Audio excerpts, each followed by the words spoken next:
Prologue. Malkin, a large serpent, announces it is time for his tangle to leave their warm, steady waters.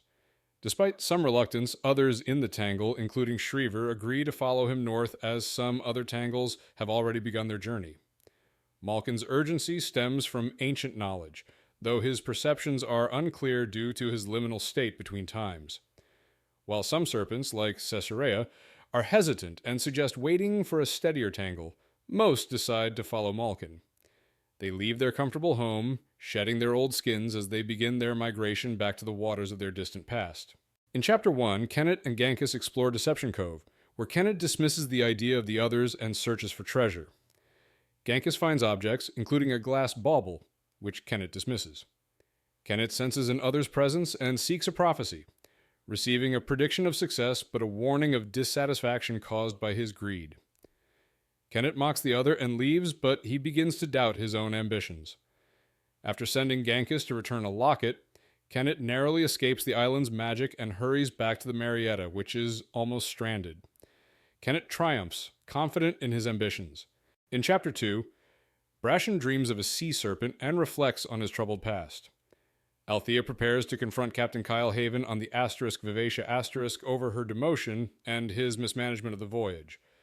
Their heated argument reveals her fear that Kyle plans to replace her with his sons. Meanwhile, a conversation about the Liveship Paragon hints at dark secrets surrounding the ships. Mingsley, interested in buying Paragon, discusses its potential value, though the ship's quickened nature raises doubts about dismantling it. The chapter closes with Paragon contemplating its fate and the possibility of being destroyed. In Chapter 3, Althea Vestrit is dying and Ronica struggles with grief and frustration. She reflects on the family's declining fortunes, worsened by war and economic pressures. Ronica resents the influx of newcomers, like Fullerjohn, who seek land and power in Bingtown, undermining the old trader families. She rejects Davad Restart's advice to adapt to the changes. As Ephron weakens, he expresses his wish to die aboard his ship Vivacia and urges Ronica to hold their course. Meanwhile, Ronica begins to recognize the irreversible changes happening in Bingtown, signaling a new era dominated by outside interests. In Chapter 4, Kennet arrives in Divvytown, frustrated by his crew and the fleeting nature of his success. He visits Bettles Banyo, seeking solace in a transactional relationship with Etta but feels empty afterward. Kennet then visits Ivro, a tattoo artist seeking redemption through pain. He requests a tattoo of an other symbol, reflecting on his past mistakes and the need to erase bad luck. As Ivro tattoos him, Kennet endures the pain, believing that suffering and perfection are his only path to redemption. He leaves, feeling humiliated but determined to cleanse himself of his mistakes. In Chapter 4, Kennet arrives in Divvytown, frustrated by his crew and the fleeting nature of his success.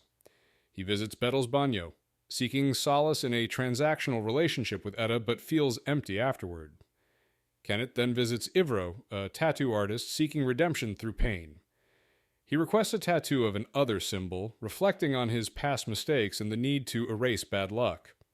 As Ivro tattoos him, Kennet endures the pain, believing that suffering and perfection are his only path to redemption. He leaves, feeling humiliated but determined to cleanse himself of his mistakes. In Chapter 6, Althea Vestrit dies and his family gathers. Althea holds the figurehead peg, but Kefria claims it following their father's will. Tensions arise when Kyle demands the peg be used to quicken Vivacia, but Brashen supports Althea. Wintrow refuses, citing his priesthood. Althea quickens the ship, and Vivacia awakens, thanking her. Kyle is furious, while Brashen rejects Kyle's command and leaves. Althea, devastated, walks away from her family. Brashen, now without a position, receives a recommendation from Niall Hashett. He decides to enjoy one last night in port before looking for a new ship. In Chapter 7, Wintrow struggles with his grandfather's funeral rites on Vivacia, where he feels out of place under his father Kyle's leadership. He performs menial tasks and confronts sailors and Torg about their negligence, but is dismissed. Althea, overwhelmed with regret for leaving Vivacia, reflects on her poor decisions and the failure of Bingtown's council. She drinks heavily in a tavern, confronting her guilt over betraying the ship. Her thoughts turn to returning to Vivacia, but Brashen convinces her to wait until the morning, suggesting she should be sober and present herself properly to the ship. In Chapter 8, Kefria comforts her grieving family while discussing Wintrow's future and Althea's behavior with Kyle. Brashen assists a drunken Althea in returning home, only for Kyle to confront her angrily. Tensions escalate as Althea accuses Kyle of stealing her ship, Vivacia. Brashen tries to defuse the situation, but Kyle grows hostile, prompting Ronica to intervene, ordering them to disperse for the night. Later, Brashen contemplates his future, realizing he has no place on Vivacia anymore. Meanwhile, the Serpents led by Malkin continue their journey, with Shriver reaffirming her faith in his leadership and sensing the path to rebirth. In Chapter 9, Brashen visits the Liveship Paragon, rekindling their bond. Kennet persuades Sorkor to pursue a risky plan to control trade and eliminate slavers, which Sorkor agrees to on condition of targeting slavers as well. Meanwhile, in Bingtown, Wintrow pleads with his family to respect his choice to remain a priest, but Kyle reveals he expects Wintrow to become a sailor and take over family responsibilities. A confrontation escalates when Wintrow refuses, leading Kyle to strike him as Wintrow defies his father's control. Wintrow's inner strength grows, realizing he fears physical harm, but remains committed to his convictions. In Chapter 10, tensions mount as Kyle enforces his authority over Vivacia, alienating the family. He dismisses Althea's claims to the ship, asserting she's unfit to sail. Ronica reflects on her choice to grant control of the family's assets to Kefria, realizing it may place the entire family under Kyle's will. Kyle plans to transport slaves despite Ronica's objections about the risks to Vivacia, insisting it's necessary for profit. Frustrated, Ronica pretends to support Kyle's plans to avoid open conflict, hoping to protect Althea and Kefria from Kyle's increasingly dangerous influence over the family's future. In Chapter 11, Althea struggles with her father's will, which has left her financially stranded and denied her ownership of the live ship Vivacia, now under Kyle's control. Determined to regain the ship, she briefly visits Vivacia, noticing the vessel's bond with her brother Wintrow, who resents his forced role aboard. Althea recalls the tragic fate of the live ship Paragon and fears a similar outcome for Vivacia if she cannot secure its future. With limited funds and nowhere to stay, Althea seeks out the beached Paragon, hoping to find direction in her quest to reclaim her family's legacy. In Chapter 12, Kennet oversees a successful raid on a slave ship, but his crew's excitement over the spoils is dampened by the grim realities of their prize. As they feed captives to sea serpents, Kennet grows repulsed by the disease-ridden slaves below deck. After Sorkor celebrates their victory, Kennet questions the true value of their capture. He acknowledges their pirate identity, but warns Sorkor about the futility of rescuing the slaves, who may be doomed to a life of poverty. Despite his reservations, Kennet reluctantly agrees to take them to port, while planning to clean the captured ship for resale. In Chapter 13, Brashen wrestles with guilt but focuses on finding work on the docks. Althea, having sold her father's earrings, refuses to return home and meets Amber, who admires Althea's defiance and suggests friendship. Wintrow endures harsh training aboard the Vivacia, rejecting his father's offer of a gold earring, reaffirming his desire to remain a priest of Sa. Later, Wintrow reflects on his situation, feeling trapped and lost. Meanwhile, Vivacia converses with Ronica, who is troubled by Ephron's death. Vivacia shares Althea's troubles, and Ronica asks her to deliver a message to Althea. In Chapter 14, Kennet steers the captured slaver ship to Askew, gaining valuable navigational data. Upon arrival, he secures the loyalty of the freed slaves, including Tayella offering them a share of future pirate loot. Sorkor observes Kennet's manipulative actions, aware of his hidden motives. Kennet consolidates his power in Askew, ensuring the villagers remain indebted to him. Meanwhile, Tayella and the others celebrate their family's reunion, unaware of Kennet's true intentions. In Bingtown, Kefria contemplates her role in the Traders' Council, struggling with the implications of her husband's views on slavery and the challenges facing Bingtown. In Chapter 15, Wintrow learns of Vivacia's impending slave trade voyage, unsettling him as Althea secretly seeks his help reclaiming the ship. Ronica Vestrit hosts Cowan, discussing financial troubles and Bingtown's debt, with Cowan hinting a Vestrit family member may be taken if they fail to pay. Meanwhile, Kyle's harsh words leave Kefria disillusioned with him, recognizing he's never been the caring husband she imagined. Althea visits Ronica, confirming Kyle's promise to return the ship if her competence is vouched for. In the sea, Malkin reassures his tangle, promising food and rebirth as they follow him into uncertain waters. In Chapter 16, Althea works in secrecy on sea bear hides, following Brashen's advice to avoid detection. Wintrow, exploring the city alone, feels out of place and is harassed by city guards. He returns to the docks and watches Comfrey challenge a bear in a rigged contest. After Comfrey loses, Wintrow tries to console him, but tensions rise when the crew accuses the bear's owner of cheating. Wintrow is forced into a corner, pressured by his crewmates to fight the bear to win back their money. He refuses, and Mild, influenced by the crowd, volunteers. Mild is gravely injured, and Wintrow feels the weight of his failure to prove himself. In Chapter 17, Kennet and his crew return to Divvytown and meet merchant Sincure Falden, who offers a business partnership. Kennet remains cautious, valuing his independence. Later, Kennet encounters men at Bettle's Bagnio, including Sea Vixen pirates who challenge his authority. He fights off the attackers with skill and ruthlessness, assisted by Etta. After the battle, Kennet discusses the attack with Sorkor and his men, recognizing the power struggle within Divvytown. Kennet orders his crew to maintain secrecy, and he takes Etta with him, signaling dominance while managing his vulnerabilities. The chapter ends with Kennet leaving Bettle's house. In Chapter 18, Malta defies her family's wishes by attending the harvest ball in a lavish dress, seeking independence and recognition. Her actions draw unwanted attention, and Davad Restart intervenes, escorting her home to prevent a scandal. At home, Malta faces harsh judgment from her grandmother and mother, who are shocked by her appearance and disregard for decorum. Despite her family's disapproval, Malta defends her choices, expressing frustration with their conservative expectations and yearning for freedom. This confrontation marks a turning point as Malta resolves to pursue her ambitions, holding on to the thrill of Sir Wintrell's approving gaze. In Chapter 19, Wintrow demands his father Kyle amputate his infected finger, enduring the painful procedure without flinching to assert his independence. Kyle remains emotionally distant while Gantry, the mate, intervenes, signaling his acceptance of Wintrow as part of the crew. Wintrow is moved to the forecastle and given laudanum to ease his pain. Meanwhile, Paragon, a living ship, converses with Amber, who is torn between fascination and fear of Wizardwood. After a brief conflict, Amber and Paragon tentatively begin a friendship, with Amber accepting Paragon's invitation to seek shelter from the rain. In Chapter 20, crew is on shore leave in Nook. Althea gains confidence and Athel earns respect. Brashen reflects on his future while rumors of crimpers warn sailors to stay alert.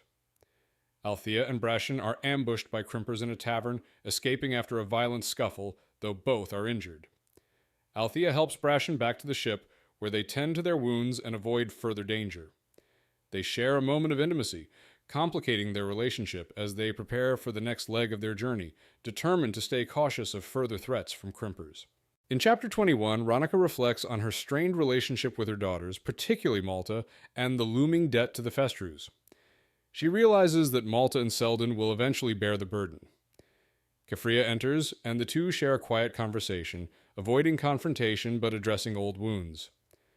Kefria decides to take control of Malta's education and discipline, planning to restrict her privileges and teach her responsibilities. Ronica reluctantly agrees to the plan, but warns of the social cost. She also reveals the family's debt to the Festrus, which could lead to Malta being forfeit if unpaid, causing Kefria anger and fear. In Chapter 22, Kennet's crew abandons their pursuit of a live ship due to a winter squall. Frustrated, Kennet dismisses Etta's strategy to use multiple ships for an ambush. Meanwhile, Mingsley and Firth approach Paragon, offering its Wizardwood hull in exchange for a profitable trade route. Paragon warns them of the dangers of the conspiracy but is ignored. Althea's crew faces sea serpent attacks. The creature's venomous slime burns and numbs sailors. Despite efforts to fight back, one serpent damages the ship. Wintrow quietly departs, leaving Vivacia, while Etta shares an intimate moment with Kennet filled with unspoken affection. In Chapter 23, Wintrow navigates a slave market in Jamalia, disturbed by the cruelty he witnesses. He encounters Gala, a woman who dies from complications after a miscarriage. Wintrow performs rites for her, easing her suffering, but the slave broker blames him for her death and threatens him. The broker continues to mistreat the slaves, even using his bat to punish them. Wintrow confronts him, declaring his actions were righteous, but the broker dismisses him. When a city guard arrives, the broker attempts to have Wintrow arrested, and Wintrow narrowly escapes, only to be knocked out by a blow to the head. In Chapter 24, Malta attends a gathering of old traders, hoping to reconnect with friends. She becomes fascinated by the Cooper's family, especially their flame jewels. During speeches, tensions rise over demands to the satrap, and factions debate whether to confront or collaborate with the new traders. Malta grows bored and leaves to get some air, where she meets a coachman with blue flame jewels. He offers her his scarf, which she takes and returns inside to show her friend Dilo. Meanwhile, the narrative shifts to Malkin and Shriever's journey, as Malkin seeks something elusive, hinting at a deeper mystery. In Chapter 25, Althea arrives in Candletown, reflecting on her failed attempts to reclaim the Vivacia. She is offered a position by Captain Sickle, but refuses, hoping to leave for Bingtown. After being dismissed, she wanders the town, drinks at a tavern, and reluctantly settles in a noisy inn. Brashen arrives, concerned over her disappearance, and the two discuss her failed plans and uncertain future. Althea acknowledges her desire to return to Bingtown, but remains uncertain about her path. Tensions rise as Brashen's feelings become clearer, but Althea rejects his advances and he leaves in frustration. In Chapter 26, Amber gives Paragon a necklace symbolizing sea creature, which makes him question her loyalty to Mingsley. Amber admits Mingsley sent her, but claims her feelings for him have changed. Paragon struggles with fear of being unloved. Meanwhile, Ronica and Kefria discuss financial troubles and a possible uprising.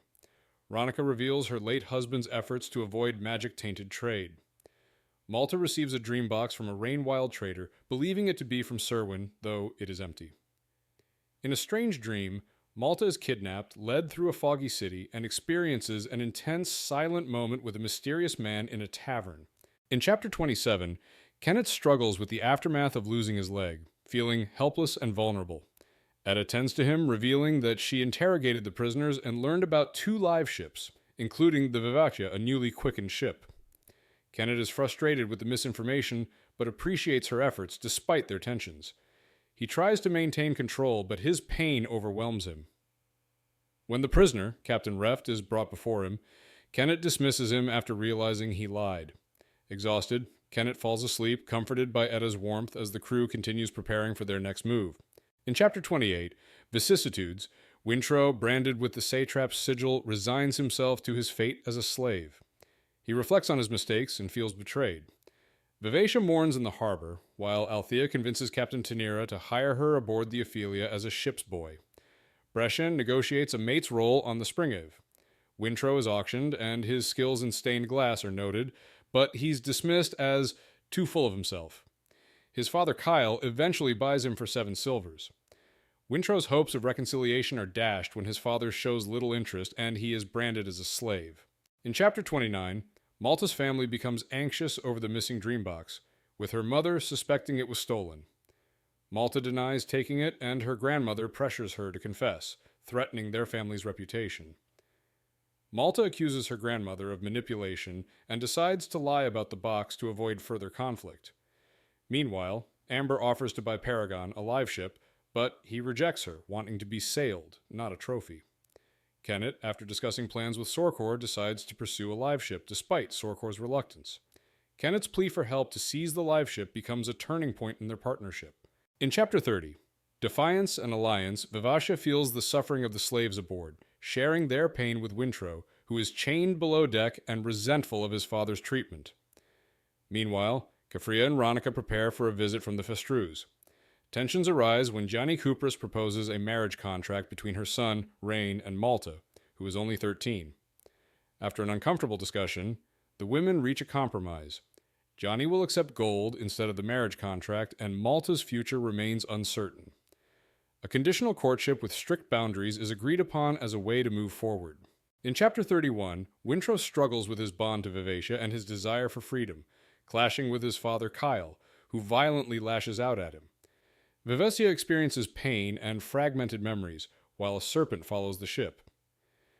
Wintrow and Vivacia have a tense conversation about their separation, and Wintrow reflects on their shared struggles.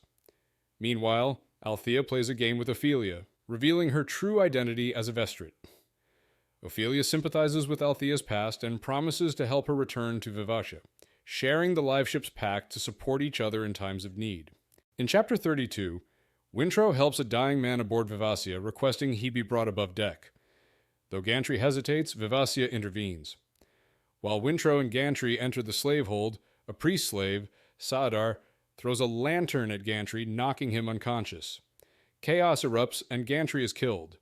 The enslaved begin to free themselves, and Wintrow, although disturbed, participates in the revolt. Meanwhile, on the Marietta, Kennet and Etta fight a fierce storm. Kennet guides her through the chaos, offering her encouragement and intimate support. As Etta grows more confident, she realizes how much she has changed, embracing the storm and the life it shapes. In Chapter 33, Wintrow assumes command of Vivacia after Torg's death and the onset of a mutiny. He and his father, Kyle Havens, struggle to work together amidst rising tensions while navigating the storm. With limited crew, Wintrow orders actions to keep the ship afloat. As the storm subsides, they spot the Raven, signaling hope for aid. Meanwhile, Kennet, despite being exhausted, insists on leading the boarding party to Vivacia, refusing help from Etta. Sorkor agrees to assist him, rigging a bosun's chair, and Etta reluctantly agrees to go with them. In Chapter 34, Althea is woken by Grag Tanira with orders to meet Captain Tanira. Fearing her secret is exposed, Althea learns that, with Ophelia's help, she will return as a mate under her real identity and receive funds for supplies. Grag escorts her ashore, arranging a meeting for the next day. Meanwhile, Brashen, disillusioned with his ship's illicit trade, meets a drunk sailor, Tarlock, who recognizes him from their past as pirates. To quiet him, Brashen buys rum, causing Tarlock to fall asleep. Reflecting on his past, Brashen leaves, determined to leave Weasel behind. In Chapter 35, Wintrow confronts Kennet, demanding his father's release. Despite tensions, he strikes a deal, offering his medical skills to save Kennet in exchange for Kyle's safety. Vivacia senses a strange connection with Kennet, who desires to possess her, creating tension with Etta. Kennet and Vivacia share an intriguing, unsettling bond, which disturbs Wintrow. Meanwhile, Wintrow tends to his father, Kyle, who resents his son, blaming him for their current plight. As Vivacia watches the crew restoring her decks, she reflects on her attraction to Kennet's attention, hinting at her desire to explore her own path. In Chapter 36, Malkin, Shriever, and Caesarea encounter a white serpent they believe might be She Who Remembers, but Malkin realizes it is not her. The serpent has lost its memories and is driven only by basic survival instincts. Malkin fears that without She Who Remembers, all serpents will eventually lose their memories and purpose. He comforts Shriever and Caesarea by retelling the holy lore of their past lives and cycles of rebirth. Malkin emphasizes the importance of finding She Who Remembers, as only she can restore their memories and guide them to their true purpose.